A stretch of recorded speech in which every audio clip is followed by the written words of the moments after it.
এই বুড়ি এই তুই এই জায়গায় বসে বসে কি করতেছস? দেখো বৌমা, এই গিঞ্জিটা ছিঁড়ে গিয়েছে তো আমি একটু গিট্টি দিয়ে নিচ্ছি। এই তুই এখানে বসে বসে গেঞ্জি গিট্টো দিতেছস মানে তার মানে তুই কাম চুরি করতেছস না? সকাল থেকে বাসার একটা কাজও তুই করছস, সবগুলা কাজ কিন্তু পড়ে রয়েছে।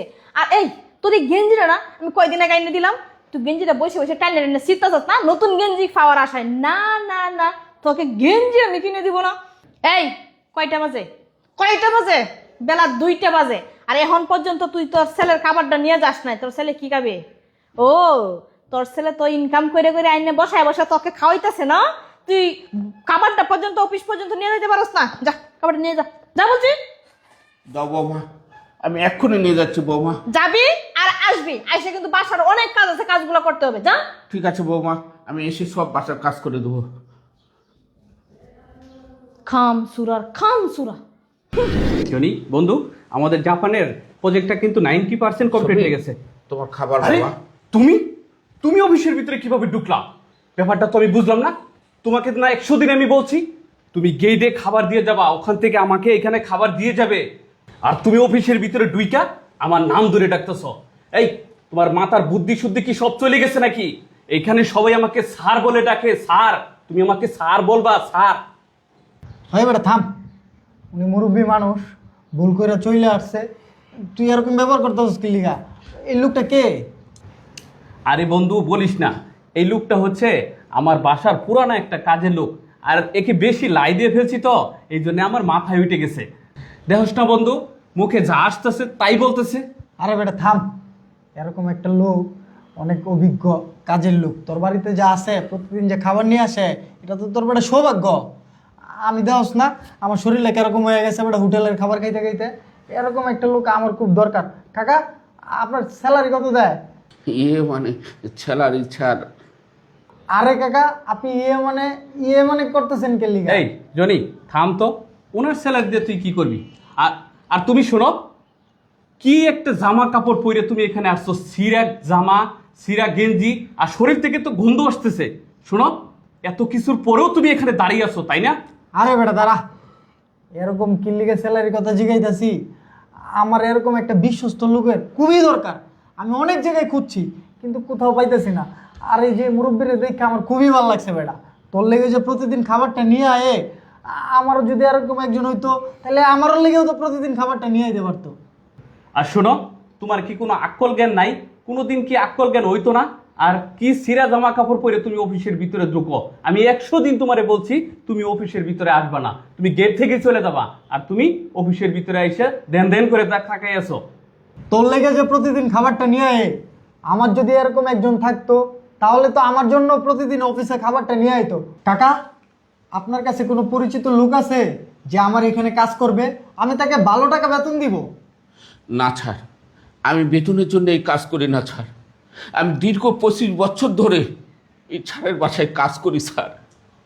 আমি এখানে আসতাম না স্যার, একটা কাজে আসতাম স্যার। জানেন স্যার, আমি গেটে খাবারটা দিয়ে চলে যেতাম স্যার। আমার চশমাটা নষ্ট হয়ে গেছে স্যার, আমার 300 টাকা লাগতো। আর জানেন স্যার, এই ছিঁড়া গিঞ্জি ছাড়া আর এই লুঙ্গি ছাড়া আমার পরনে কিছু নাই স্যার। আমি কয়েকটা টাকার জন্য আপনার কাছে আসছিলাম না স্যার। স্যার, আমি মূর্খ সূর্খ মানুষ স্যার। আমি আপনার অফিসের নিয়ম কানুন বুঝিনি স্যার। আমি ভুল করে চলে আসছি স্যার, আমাকে মাফ করবেন স্যার। আর জানেন স্যার, আমরা বাবা, আমরা এমন একটা বাবা বাবা যে সন্তানের জন্যে আমাদের কলজাটা ফেটে যায়। তোমরা ঠিকমতো অফিসে আসো, খাবার খাও না, তোমরা বাইরে খাবার খাও। বাইরে খাবার খেলে শরীর নষ্ট হয়ে যায়, এটা আমরা সহ্য করতে পারি না। আর বাবা, তুমি তো 25 বছর আগে তোমার জন্ম হয়েছে, 25 বছর ধরে বাইরের কোনো খাবার খাও না। আমি নিজে হাতে তোমাকে খাওয়াই বাবা। তাই অফিসের নিয়ম কানুন না জেনে আমি ভুল করে ঢুকে পড়ছি বাবা। শফিক, উনি এগুলো কি বলতেছে? উনি তোর বাবা হয়? দাঁড়ান স্যার, উনি কি বলবে?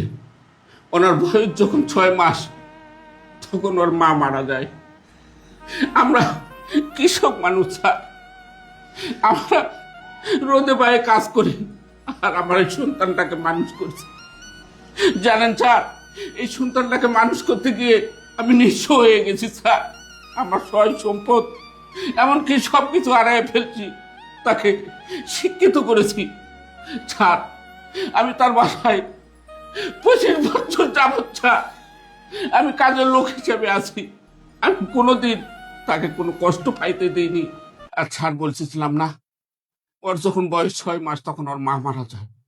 জানেন স্যার, ও দুটো ভাত খাওয়ার জন্য আমার কাছে ছোট বাবা, আমি ভাত তুলে খেতে পারবো না বাবা, মা নেই, আমাকে ভাত উঠে দাও। আমি সব কিছু কাজকর্ম ফেলে আমি স্যারের মুখে ভাত উঠে দিই। আর আজকে আজকে সে বাবাকে চাকর বানাইছে। স্যার, আপনাদের নিয়ম কানুন আমি বুঝতে পারিনি স্যার। আমি এরকম ভুল আর জীবনে করবো না স্যার। আমি আর জীবনে করবো না স্যার। এই পৃথিবীর বাবা, তোমরা জেনে রাখো, তোমরা সবকিছু হারিয়ে এরকম সন্তানকে সুশিক্ষিত করিও না বাবা। সব বাবাকে বলতেছি, শোনো বাবা, তোমরা এরকম ছেলেকে সুশিক্ষিত করো না। করলে তোমরা আমার মতো একদিন একদিন কাঁদবে, তোমরাও না একদিন একদিন আমার মতো চাকর হয়ে যাবে। তাই বলতেছি, এদেরকে মানুষ না করে তোমরা অন্য বাসায় যা কাজ করো বাবা, সেটাই ভালো থাকবে। ছাড়, আজ থেকে আমি। কাকা আপনি কাঁদেন না, বুঝছেন? আপনার কান্নাগুলো আমার সহ্য হইতাছে না। সি শফিক, সি, তুই তোর নিজের বাবারে তোর বাসার চাকর বানাইলি কেন রে বন্ধু? তোর কি টাকা পয়সার অভাব আছে? সামান্য তোর বাবারে তুই সিরা গেঞ্জি আর এইভাবে রাখছস? সি বন্ধু, সি। আমার ঘৃণা হইতাছে যে আমি তোর সাথে পার্টনারে ব্যবসা করতেছি, কোটি কোটি টাকা তোরে কামাই দিতাছি, আর তুই তোর সামান্য বাবারে অস্বীকার করলি। তুই তোর বাবারে চাকর বানাইলি বাসার। বন্ধু, আমার বাবা নাই, আমি জানি বাবা হারানোর কতটুক জ্বালা। সেই ছোট্টবেলা থেকে মানুষের বাসায় কাজ করতে করতে, কষ্ট করতে করতে বড় হয়েছি, বাবার মার আদর পাই নাই। আর আজকে দেখ, আল্লাহর রহমতে আমি অনেক অনেক বড় লোক। আর তুই তোর বাবা থাকতেও তুই তোর বাবারে নাই বানিয়ে দিলি, তুই কাজের লোক বানিয়ে দিলি। আমি তোর কাছ থেকে এগুলো আশা করি নাই। একটা বাবা থাকলে একটা বাবা বট গাছের মতো ছায়া দেয়, আর সেই তুই বাবার এই অস্বীকার করস। ছি বন্ধু, ছি। বন্ধু, বন্ধু তুই থাম। এটা আমার অনেক বড় ভুল হয়েছে বাবা। বাবা, বাবা, আমি তোমার উপরে অনেক অন্যায় অত্যাচার করছি বাবা। আমার অনেক বড় ভুল হয়ে গেছে বাবা। তুমি আমাকে ক্ষমা করে দাও। আমি তোমার সাথে অন্যায় করছি না বুঝা। বাবা, তোমার মনে যে এত কষ্ট, এত যন্ত্রণা বাবা, আমি তো বুঝতেই পারি নাই। আমি অর্থ সম্পত্তি বাড়ি গাড়ি লোভে পড়ে বাবা তোমাকে অবহেলা করছি বাবা।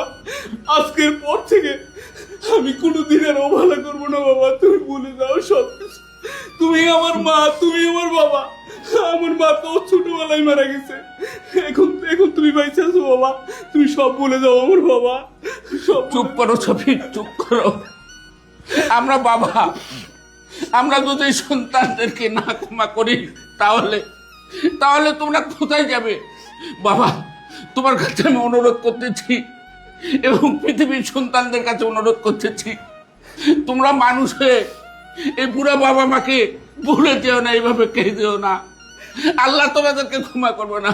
বাবা শফিক, আমি তোমাকে ক্ষমা করে দিলাম। কাকা, আমি বুঝতে পারছি আপনার মনে অনেক কষ্ট। শুনেন, আজকের প্রত্যেকটা হয় যদি আপনার সাথে এত অত্যাচার করে, আপনারা যদি বাবা বলে অস্বীকার করে, আমি আপনাকে আমার কার্ডটা দিয়ে যাচ্ছি। আপনি আমার সাথে যোগাযোগ করবেন, আপনি আমার বাসায় আমার বাবা হয়ে থাকবেন। আপনার ওর বাসায় থাকতে হবে না কাকা। বন্ধু থাম তুই। আমার বাবার মনে অনেক কষ্ট ছিল। আমি অনেক অনেক অনেক অন্যায় করছি আমার বাবার সাথে। আজকের পর থেকে তুই দেখিস আমার বাবার, তুই আড়ালে খবর নিস আমার বাবাকে আমি কি করি।